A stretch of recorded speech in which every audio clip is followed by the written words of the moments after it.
दोस्तों नमस्ते सबको। आज मैं एक टॉपिक पढ़ाने वाला हूँ जिसका नाम है ऑटोप्सी। तो क्या आप ऑटोप्सी का मतलब जानते हो क्या होता है? इसको दूसरा कहते हैं पीएम एग्जामिनेशन, मतलब कि पोस्टमार्टम एग्जामिनेशन। डेथ के बाद जो पोस्टमार्टम करते हैं उसमें हम कुछ क्या पाते हैं वो एग्जामिनेशन करते हैं, उसको कहते हैं सर ऑटोप्सी। तो एक कुछ फैक्ट बात बताना चाहता हूँ ऑटोप्सी के रिलेटेड। जैसे कि in India due to lack of educate qualification experts all registered medical practitioner can perform this authorization by the state। अगर हम इंडिया में ऐसा है कि एक्सपर्ट नहीं होते, जैसे नॉर्मली हम प्रीफर करते हैं एक स्पेशल फॉरेंसिक का ही आदमी क्या बोलते हैं ऑटोप्सी करे। बट कुछ एजुकेशन और क्वालिफिकेशन इतना अपने थोड़ी डेवलपिंग कंट्री है लाइक, सो हम कोई भी एक रैंडम जो होता है मेडिकल प्रैक्टिशनर जो है वो क्वालिफाई होता है ऑटोप्सी या पोस्टमार्टम करने के लिए। दोस्तों मैं आज ये बताऊंगा कि ऑटोप्सी पोस्टमार्टम का जो होता है वो हम करते क्यों हैं, जैसे इसकी ज़रूरत क्यों होती है, क्योंकि ये बहुत इम्पोर्टेंट है अपने डेली। तो हम क्यों करते हैं, इसके ऑब्जेक्टिव्स क्या हैं। जैसे ये मैं बुक जो है, इस बुक का नाम है एस चांद जो फॉरेंसिक मेडिकल एंड टॉक्सिकोलॉजी, और मैं ये इसमें से बता रहा हूँ आपको। तो सर ऐसा है कि आइडेंटिफाई करने के लिए काम आता है। जैसे इसमें दिया है टू एस्टेब्लिश आइडेंटिफाई करने में कहा जाए कॉज ऑफ डेथ, कैसे व्यक्ति मरा कैसे है वो पता चलेगा। क्या वो सुसाइड था या एक्सीडेंटल था, कितने टाइम सिंस डेथ, टाइम कितना हुआ है मरने के बाद, वो भी एक पता लगा सकते हैं हम ऑटोप्सी से। और ऐसे बहुत सारी दूसरी भी चीज़ें हैं वो हम पता लगा सकते हैं, और मतलब एविडेंस रिलेटेड उसकी कॉज ऑफ डेथ पता लग सकता है, वो होती है अपनी ऑटोप्सी का मतलब। ये क्यों करते हैं ऑटोप्सी, और इसमें ऐसा है कि ये क्यों मोस्टली क्या होता है कि जो रिलेटिव्स होते हैं उनको कोई ऐसा लगता है कि कोई ये व्यक्ति मर गया है, तो उसको क्या रीज़न है उसके डेथ होने के लिए। तो वही जैसे तो हम नॉर्मली क्या होता है कि हम जो ऑटोप्सी करते हैं ना मॉर्चुरी में लाके करते हैं। जो मॉर्चुरी में रिलेटिव जो होगा उसका जो रिश्तेदार होगा वो साइन करेगा, उसके बाद हम ऑटोप्सी या पोस्टमार्टम एग्जामिनेशन हम शुरू करते हैं। पर मोस्टली अगर हम कौन से अगर वहीं उसी जगह पे अगर अपने को ऑटोप्सी करना है, जैसे कि मान लो कोई एक्सह्यूमेशन केस हो गया, या फिर कोई मतलब डिस्ट्रिक्ट मजिस्ट्रेट है उसने डिसाइड किया कि नहीं उसी जगह पे जहाँ पे वो इंसिडेंस हुआ है वहाँ पे जाके ही हमको ऑटोप्सी करनी है, तो उस केस में हम वहाँ पे जाके करेंगे। या फिर कोई एडवांस स्टेज है कोई प्यूट्रिफिकेशन मतलब एडवांस स्टेज आ गया है, इन तीनों केस में अपने वहाँ पे करते हैं। पर नॉर्मली जो रोड ट्रैफिक एक्सीडेंट होता है आरटीए, उसमें हम ऑटोप्सी है ना मॉर्चुरी में लाके करते हैं, कोई और बहुत रेयर चांस में करते हैं, बाकी नहीं करते हैं। तो दोस्तों अब मैं बताऊंगा कि क्या क्या उसके मतलब टाइप्स है, मतलब अपने इंसीजर कहाँ मतलब देंगे। ऐसे नॉर्मली 4 टाइप्स के होते हैं जो हम इंसीजर करते हैं। जैसे कि ऑटोप्सी करने के लिए पोस्टमार्टम करते हैं तो कौन से अपने कहाँ इंसीजर करते हैं ये। तो सबसे आई शेप का होता है, वाई शेप का, मॉडिफाइड वाई शेप और इलोंगेटेड एक्स शेप का होता है। तो मोस्टली क्या होता है ये 3 तरीके के जो हैं स्टार्टिंग के, ये बहुत ही इंपॉर्टेंट है दोस्तों। मैं बताऊँगा कैसे ये अपने करते हैं। जैसे ये देखो इस डायग्राम में अच्छे से बताया गया है कि ये यहाँ से लेके ये अम्बिलिकल को थोड़ा छोड़ के बाकी ये पूरा स्ट्रेट यहाँ तक आ गया है, तो इसको आई शेप कहते हैं। और ये वाई शेप है, देखो थोड़ा चेस्ट के नीचे से जस्ट यहाँ से शुरू किया है और चेस्ट के नीचे से जैसे वाई शेप बन रहा है, देखो ध्यान से इधर भी देखो वाई शेप बन रहा है। तो ये जो एक्रोमियन प्रोसेस है स्केपुला का, और ये जिफॉइड प्रोसेस है स्टेर्नम का, यहाँ से ये शुरू करके ये यहाँ तक लास्ट तक डीप पहुँचे। और यही हम मॉडिफाइड वाई शेप में देखते हैं। जो मॉडिफाइड वाई शेप है उसी में क्या होता है कि जो ये गला दिख रहा है आपको ध्यान से देखना, ये सुपरा स्टर्नल नॉट्स कहते हैं जैसे अंग्रेजी थोड़ा मेडिकल लैंग्वेज में।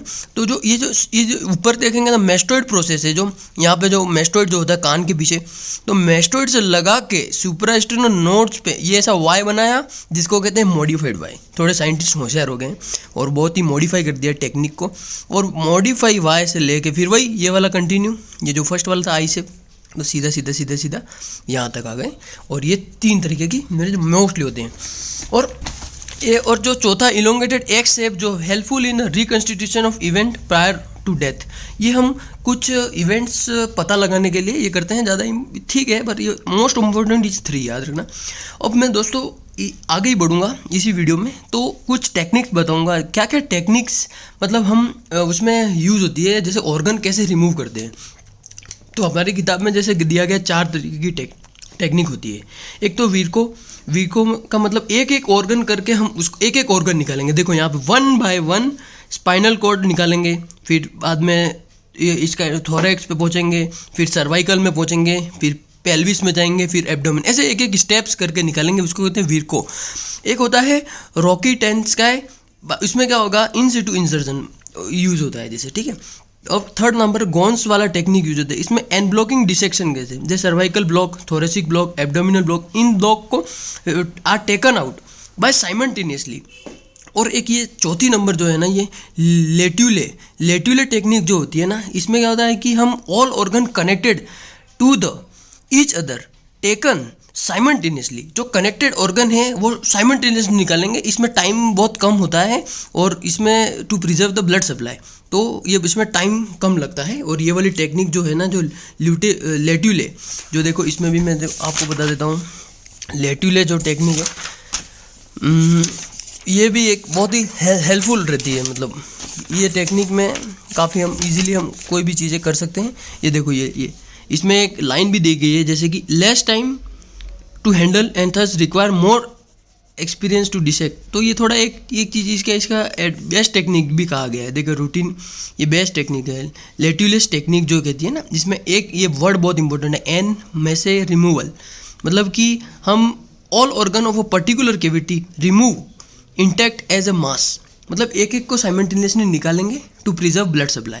ठीक है दोस्तों, अब ये बात के बाद मैं कुछ टर्म्स बताने वाला हूँ कि क्या क्या दो जो हैं।